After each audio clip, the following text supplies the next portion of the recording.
and introduce yourself in the chat, and we'll all get a chance to introduce yourself in person as well. So I want to start off with an introduction to the rainforest. So what is the rainforest, and how do we continue to build trust? Check out this video.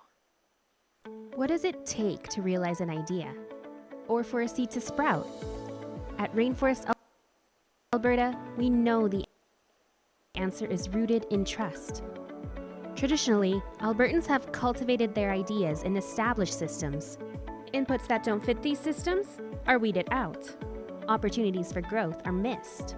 But now, Albertans want a dynamic landscape that can evolve organically, like a rainforest.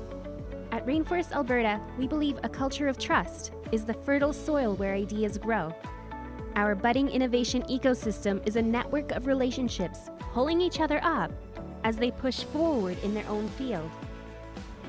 Trust breaks down barriers. An open, inclusive network increases collaborative innovation. Successful breakthroughs inspire new ideas. A cycle begins. Rainforest Alberta is a movement to amplify trust by cultivating honesty, inclusion, and accountability. How? Our social contract holds us accountable to demonstrate trust across the province. We meet to have honest conversations around collaboration. This leads to more inclusive spaces for everyone to fearlessly build new ideas together. By raising the standard of trust, Alberta's ideas, talent, and resources can be evergreen. Visit rainforestab.ca to sign the social contract and start growing together. Awesome. So we use 6 pillars to guide our conversations and actions. Not all are weighted equally. Like any ecosystem, the right balance is crucial. And we measure these each year through our scorecard assessment. Culture is weighted at 30%, which is one that we focus a lot on at the rainforest. We also have leaders, resources, engaged activities, policy and infrastructure, and role model. So a little bit of tips for making the most of lunch without lunch. Introduce yourself in the chat if you're online. We'll all introduce ourselves a little bit later here in person. Ask what you're offering, what you're looking for. If you're online, turn on your camera. We want to see all those beautiful faces. Thank you, everyone, for coming closer as well. I can see all your faces now, all those smiling faces here in person, which I love. Our meeting notes will be captured in chat notes on our Slack channel, and the recordings will be posted on YouTube as well if you missed this session and if you missed past sessions. So next slide, please. Next one. So each week we highlight a new social contract value, and our social contract are 10 values that we live, work, and play by. So there's a QR code there. You can scan it, and that'll take you right to our social contract. We ask that you sign the social contract if it resonates with you, and that you live and exemplify these values in the rainforest. So this week we are doing role model. And I will lead at times and follow at other times. Each person acts as a role model for everyone else. I will live by these ideals and enforce them as a member of the rainforest community. So as we go forward this week and today, think about those role models in your life who've helped you on your journey and how you can be a role model to other people in the community. So without further ado, I'm very excited to announce our guest speakers for today. And so today we are joined by Art Proctor. Art is an Afro-Indigenous, neurodiverse artist, activist, technologist, and community builder based out of Treaty 7, Alberta, residing in Mohkinstsis, Calgary, who is an OG rainforest circa 2017.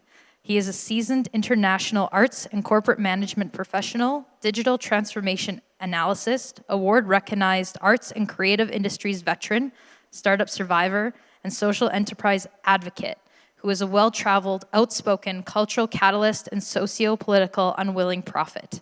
The concentration of his work is exploring the intersection between art and tech, specifically Indigtech, film, digital, and immersive media through the lens of the diverse socio-cultural voices. Art's current focus is on social justice, data sovereignty, and digital literacy, specifically for the underrepresented First Nations and racialized people of Turtle Island. We are also joined by Barry Morrisette from Radiance Digital. So I'm very excited to welcome them both to the stage. And yeah, please give them a big round of applause.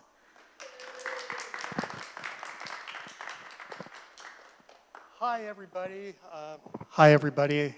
I'm Art Proctor, and as Amber said quite eloquently, I am all those above, but I'm going to give you a quick kind of like a tutorial.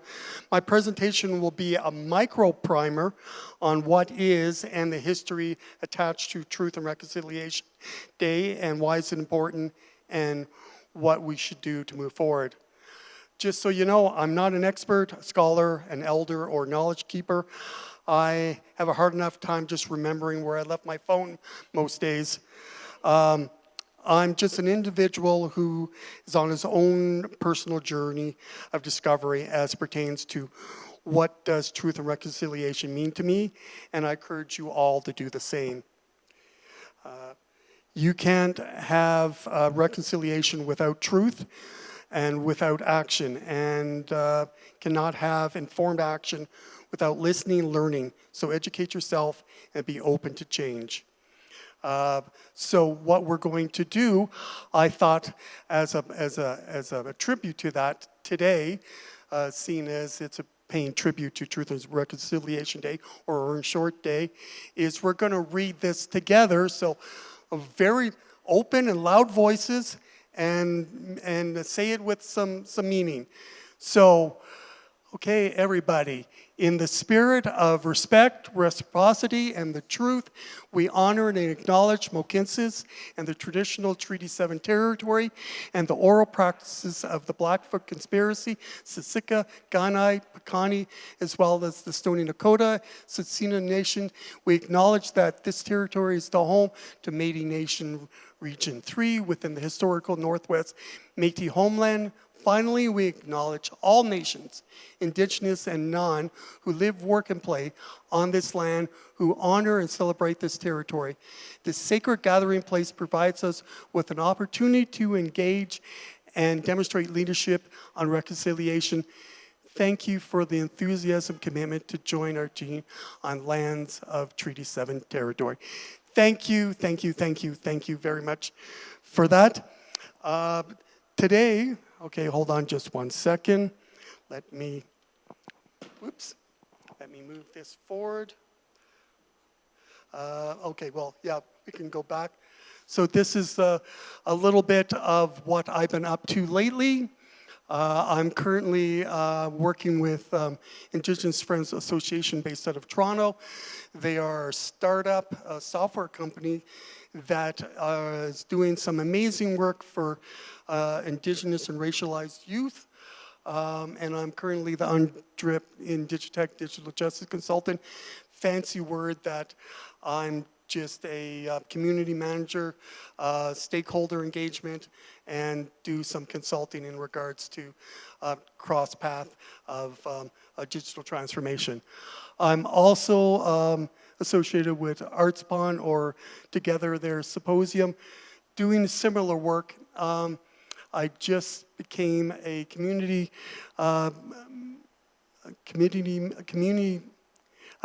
member with Digital Credentials CIO Strategy Council. And then locally, I am a member of IATSE Local 212, which is the Stage and Film Union, and also a member of VRARA Association Alberta, the virtual reality thing. And so, oops, wrong way. And so, why September 30th and celebrate the second Truth and Reconciliation Day, or also known as Orange Shirt Day? Since 2013, September 30th has been observed as Orange Shirt Day across the country, a day created by residential school survivor Phyllis Jack Webstad, on which Canadians wear orange shirts to commemorate the Indigenous children who were taken from their homes and places in residential schools. So this is a little bit too much to really read and digest today, but we will forward this into the chat or into Rainforest, stuff, and you can get an aspect of, or if you want, you can just ask me and I'll send you all this information too.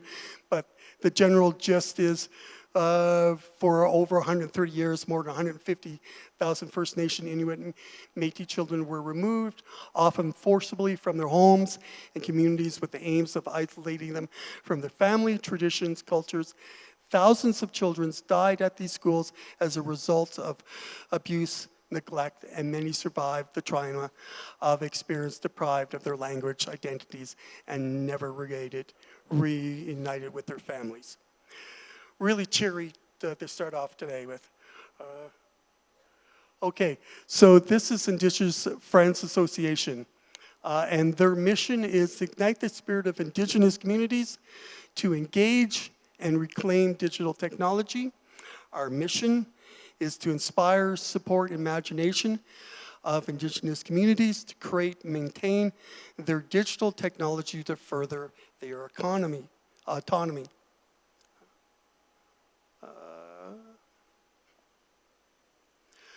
IFA directly responds to the calls of action. So the Truth and Reconciliation Commission report has 94 actions that they're calling the public to actually read, listen, and act on. And these are a couple of the ones that directly that we are working on. So IFA directly responds to the call of action, number 7, youth programs, and number 66, educational gaps. Right now, there is 3 programs that IFA is working on in digital program. Digital program is Wellness, Tech, Education, Mentorship Program through Indigenous Worldview by racialized individuals. Participant develop digital, employable, and life skills through reconnecting with their community values and culture.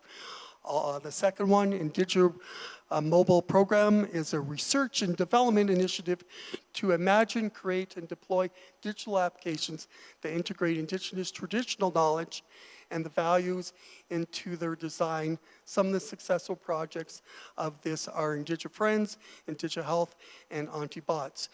And we just literally launched last week a new one called Indigtech, which is literally a mentorship program of using people in community and young adults, probably high school and college age, of interconnecting those things to actually move them forward in their careers and how they can actually enact that give back to community. So, Chi Miigwech, Willilin, merci, thank you. So that's just thank you in multiple languages. I'm going to hand off the baton to Barry. He's going to give a quick little intro, give his background and what he's working on, and his thoughts on how we can actually integrate those topics into our discussion. Hey, good day. Thanks for coming today. Appreciate everyone's participation here today. Art, great job. I think the biggest thing is that for myself, I'm Barry Morrisette. I've been working with Indigenous communities for over 20 years. My background is technology as well as film, or technology and entertainment is what I work on.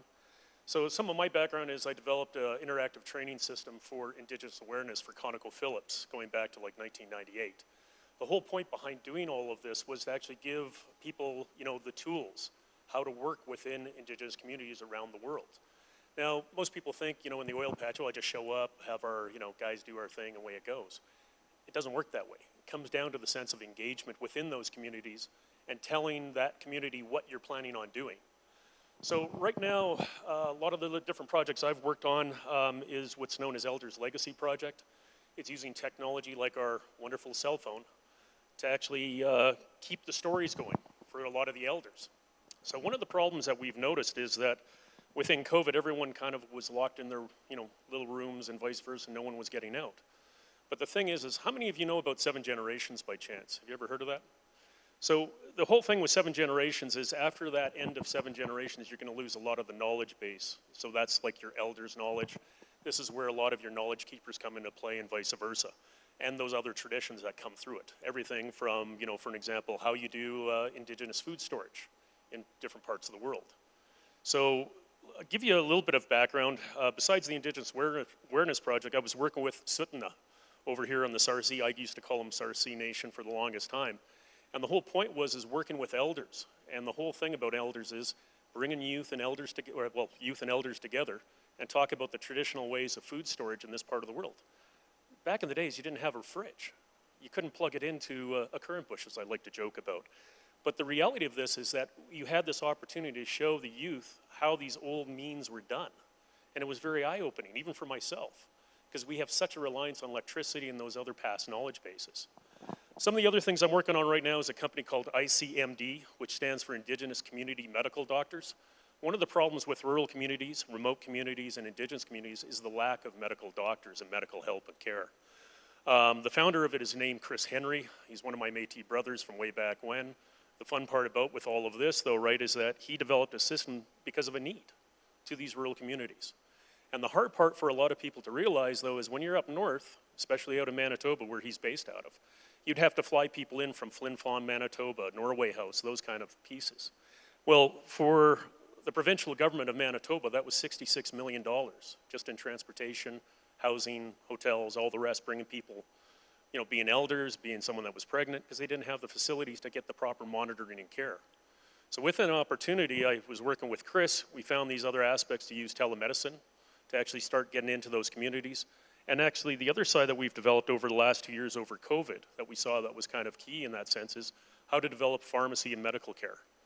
So this actually expands into not just only Canada, but the United States, though, too, as well, because of this thing called the Jay Treaty. Has anyone heard of what the Jay Treaty stands for? So in 1777, after American independence, in 1776, because you had a lot of different, Indian tribes back in the days between, basically the Mohawk and Iroquois. Basically what was allowed was that they would have free trade between the borders.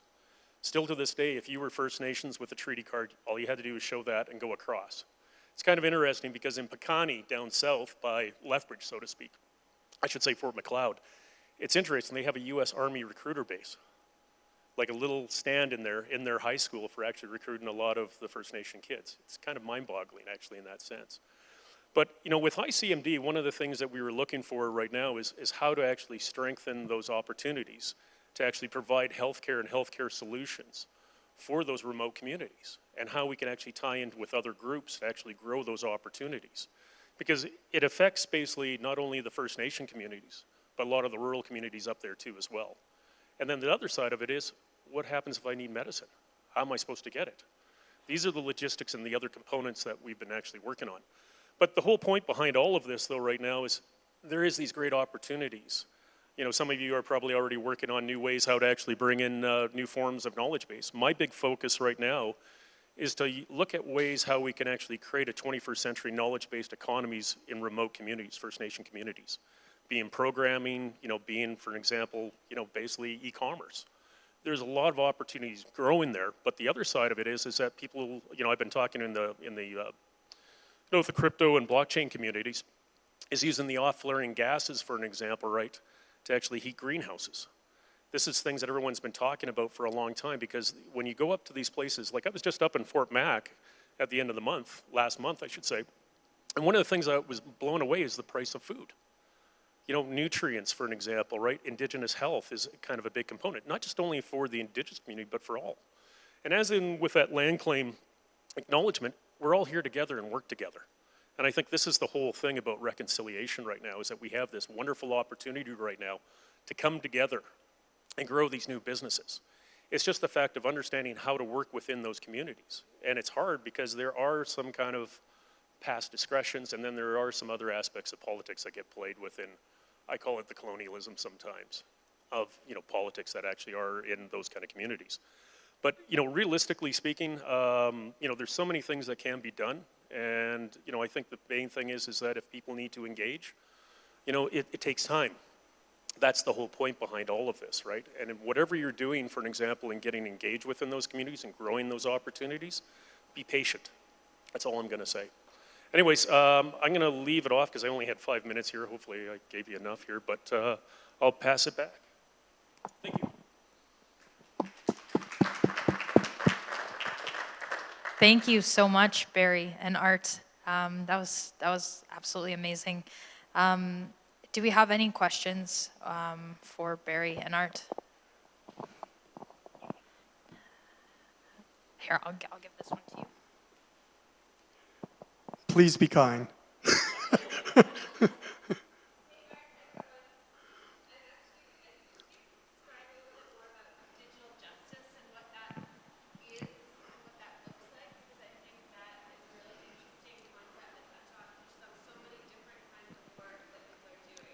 So I think it actually has a few definitions, but the definition to me as I know it at the moment is digital justice means the actually right or resources of individuals, specifically First Nations, Métis, and Inuit, is access to technology, access to the infrastructure, access to digital literacy, access to education, access to jobs. That's what digital justice means to me. That's great. Any other questions?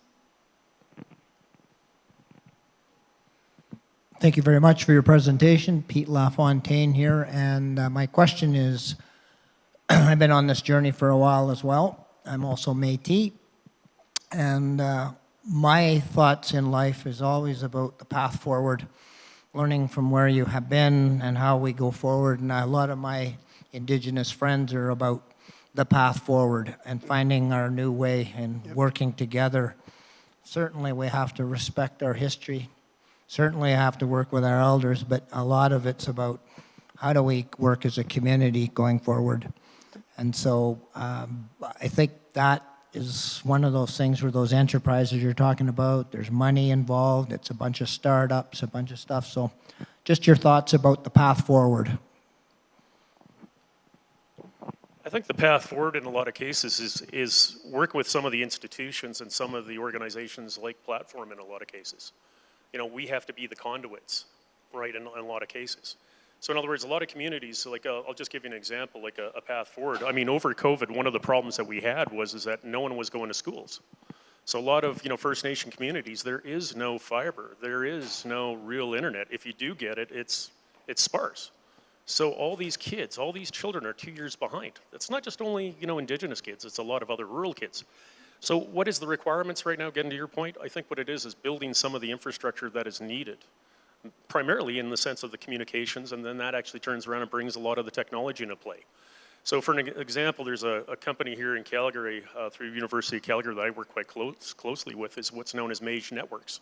So what they're doing is they're providing opportunities so that, basically it's a joint venture agreement. You're venturing in with this opportunity, for an example, within that community to actually build that infrastructure that they can turn around and manage and control on their own.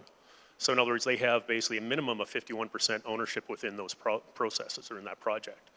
The thing is, they start training other people, for an example, within their nation in these kind of new jobs, the 21st century jobs, and start spreading it across into other areas. Once you start developing that comes into other groups like, RoboGuard. Let's get them, trained up on code. How are we going to do that? Well, there's already existing pieces. And again, there's all these great resources. It's just a matter of us, connecting the dots. And I think that's the way forward in the sense of the economics right now. And, the other side is financing. There's supposed to be $2 billion right now sitting there from basically Indigenous Canada right now. And it's painful to actually try and access, because the simple fact is all the, it'll take about 5-7 years to do things. How do you actually have to do it? Well, this is where you have to start looking at these various First Nation communities, right, that are proactive.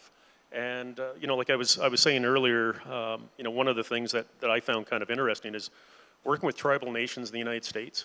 It's a whole different world than working with First Nations up here, like just in the sense of the communities, reserves and tribal nations, right? And the reason being is because they're much more entrepreneurial. And I mean, the thing is that this is where you start looking at the colonialism that has actually been engaged into a lot of the, you know, the society for the last 30 years is it's, you know, wards of state, right? And this is where you're starting to see the big push for the example of being a sovereign nation and having your own form of sovereign rights moving forward. But the whole point, what I'm trying to get at is that there has to be these new economic drivers that have to be easy for people to actually integrate into and actually have that opportunity to actually grow within other communities. I'll pass this on to Art. So echo everything he just said. And then I might make you aware of a program that I've been involved in with the last couple of years. It is a program called Indigtech Professional Exchange. And they're in their 4th cohort now. And they are actually a program that encourages Indigenous professionals from around the world to actually work together to build community, to move themselves forward. So right now, Canada, Hawaii, New Zealand, Australia, and Fiji actually have people that are working together on a professional level. They are given a task, or they actually come up with their own tasks, and then they work together for about a month or 6 weeks, and then they actually do a report back to community as to some initiatives that they would like to do. Going back to IFA, IFA been in existence since 2015, and they saw the need that the youth of today were not being engaged and not being represented, not actually having the education or the opportunities to actually get into the digital economy. And so they actually created a program, they actually got funding, and are literally 5 years in, and there's already, if I'm not mistaken, 300 graduates from that program. They also are heavily being mentored. And then the new Indigtech thing, which is awesome, just started literally last week, is going to be amazing to actually further that next steps. I am working on a subsidiary program to start integrating more art meets tech concept into that world, where I encourage indigenized and racialized youth or college age people to get involved in film tech, entertainment tech, gaming, and so forth and so on. Because I don't need to tell you guys work in that world. It's a huge opportunity, but I also see there's very little visible minorities in there. There's very little women in those roles. And so if we can do something to actually promote and educate, I think it would be better for everybody. And so that's my 2 cents. That was awesome. I echo everything that you're saying and appreciate everything that you're doing. Thank you. Do we have any other questions? Bridget, are there any online? I'm half deaf, so you need to speak up. The question is from Dave. He's just asking about the copyright, if there is a copyright on the Every Child Matters or any other design elements. He'd like to make shirts. To be honest, it would depend on the communities that you are at. This one is certified from Trellis Corporation, Trellis Organization, and I am very aware that people are trying to profit from that, and I only buy things that are certified, that I actually do the check. So check where you're getting your stuff from, who you're getting your stuff, through, because there's a lot of charlatans out there, which I find disgusting, personally.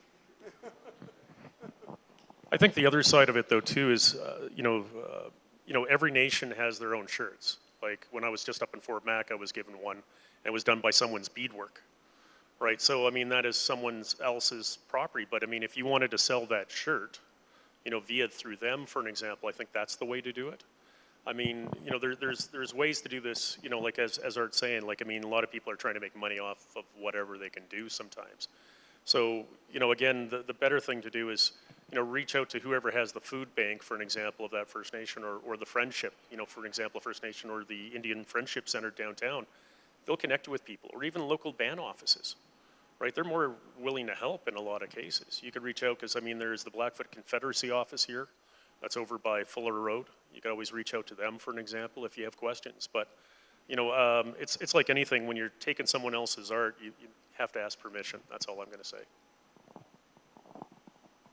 Artist rights management is a huge thing, which I have actually quite a lot of experience in the last couple of years, because Pete and Al can attest to back in a few years ago, there was a company that started through the rainforest called Upstart. And Upstart created the first online art market built and backed by blockchain, using smart contracts to reconcile live art in a digital space. And point of interest, I'm one of the very first artists in the world, I say that, to actually have their artwork bought, sold, and installed into Ethereum blockchain in June of 2018, 2 years before Beeple sold his actually NFT at Christie's for $65 million, which is ridiculous. I didn't get that, just so you know. And so the concept of IP rights, I'm really, really advocate of it. I actually got this t-shirt at a powwow. It was legit. Okay, so thanks. No? Anybody else? I'll maybe ask a question. Art and Barry, echo in my ear there. In what ways can we all participate in a meaningful way on Friday, on Truth and Reconciliation Day? This is only the second one, and I think a lot of Canadians are wondering, what is the right thing to do, for lack of a better way to put it, on Friday? If I'm going to be a little bit blunt but very simplistic, show up, keep your eyes open, your ears open, your mouth closed. Listen, learn, and move forward. And be open to change. And don't think that you know everything, because you don't. Because I don't know everything, and I don't claim to know everything. I was always taught that the people that think know everything, they know nothing. So if you go on that level, I think you'll be good.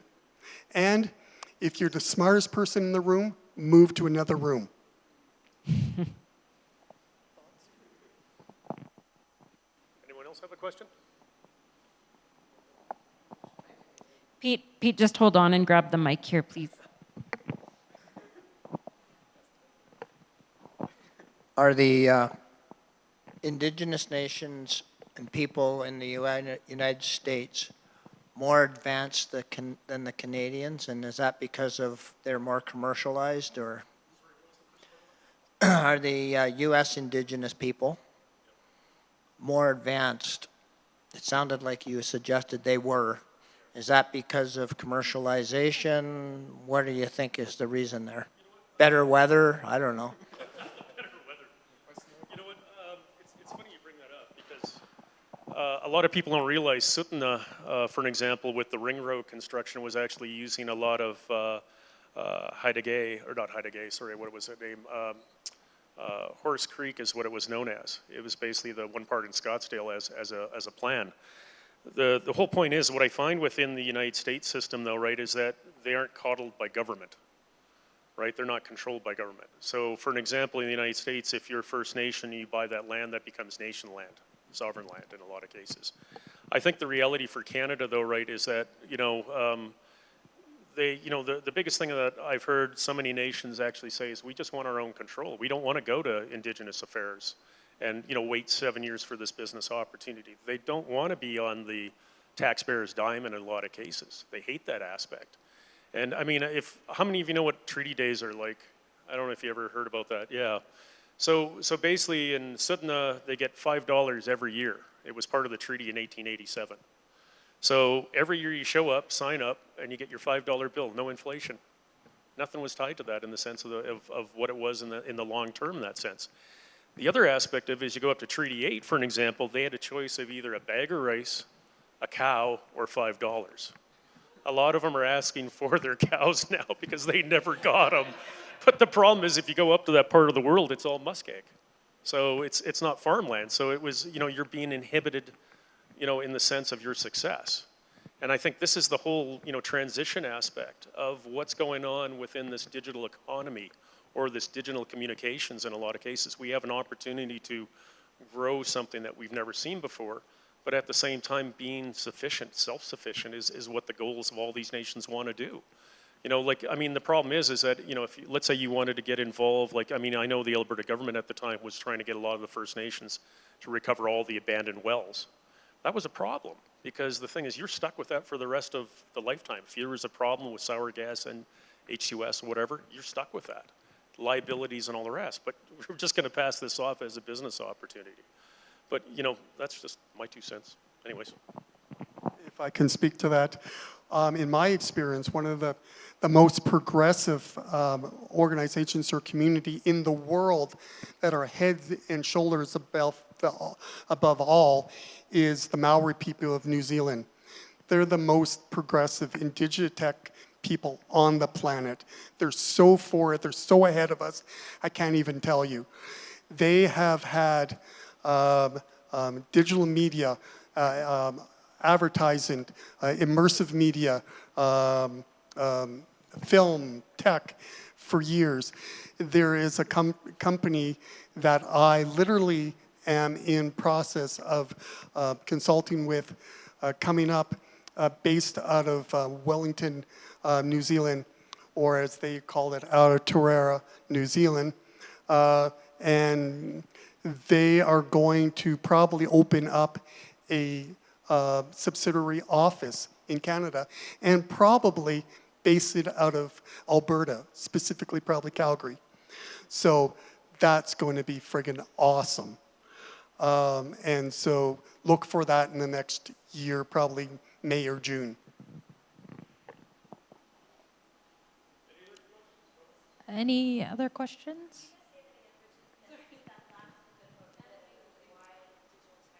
Okay, I'm sorry. I honestly am not trying to be rude. I cannot hear or understand. What's the name of that group? One is called, they actually, Indigenous, hold on, just 2 seconds, Hold on.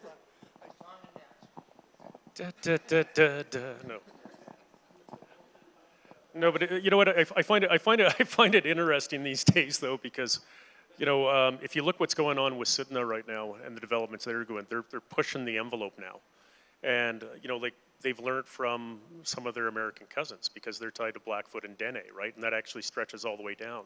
This is what I was talking about in the sense of the Jay Treaty. They can go back and forth. One of the things I've been working on for the last little bit is basically training a lot of Indigenous people into the film business. In the sense of above the line and below the line, right? And one of the things that's interesting about that is, if you've got a group that's down in Arizona, they can come up here, no problem, and work. We don't have to go through immigration.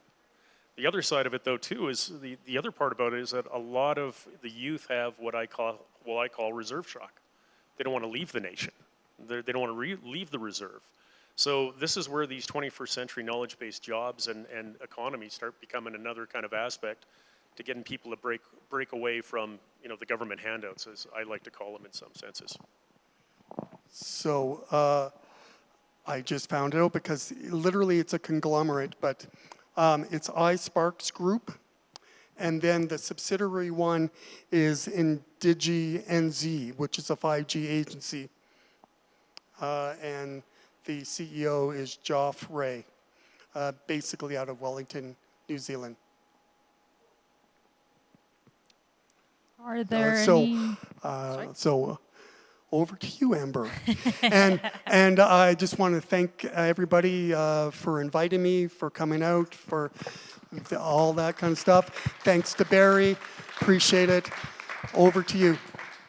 Thank you so much, Art and Barry. Thank you so much for coming out today and sharing with us and starting that conversation. And we look forward to chatting more and continuing this conversation. And thank you, everyone, for coming out as well. We are at the point of community announcements. So if anyone has any community announcements, please let me know. Of course, listen to the Leaders, Innovators, and Big Ideas podcast. A new episode drops every Tuesday. If you're interested in being a guest or host, please reach out to me or Bridget or Al Del Deegan, and we can set you up with that. Are there any other community announcements? There's a couple here, so I'm just going to pass the mic. Hi, Pete LaFontaine again. Jenna Galloway is still looking for a curriculum developer for K-12, probably closer to K2, 3, 4, 5, and somebody that has experience in the education space, obviously, and understands a little bit about curriculum development. So we're actively looking for somebody that might want to step up on that. Thank you. Thank you. Hi, everyone. It's been a while since I've attended a lunch without lunch because I was on mat leave, so I just wanted to reintroduce myself. I'm Jen MacDonald. I just joined Platform about 2.5 weeks ago as the new program manager of the incubator that will be launching on November 14th. The application deadline is October 9th, so if you know anyone in your networks that are eager to take their startup from that experimentation phase into a process-driven business, this incubator is a fantastic space to do that. It's very much led by EIRs, entrepreneur in residence, and supports you with peer-to-peer mentorships. So yeah, please reach out if you'd like to have a coffee, as I'm just reintegrating into the ecosystem. So thank you. Awesome, thank you. And welcome back. Do we have any other community announcements? Does not cost money. And in fact, you actually get perks and benefits of Platform and a workshop budget. Thank you. If there are any other community announcements, especially online, we will post those in the chat and, in Slack.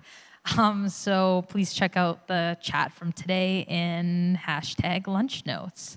And with that, we'll go into the networking portion. Bridget's going to take everyone online to do networking. Thank you, Bridget. But yeah, a big thank you again to Art and Barry and Michael at Platform and Platform for having us, and for all of you for being here. We really appreciate it.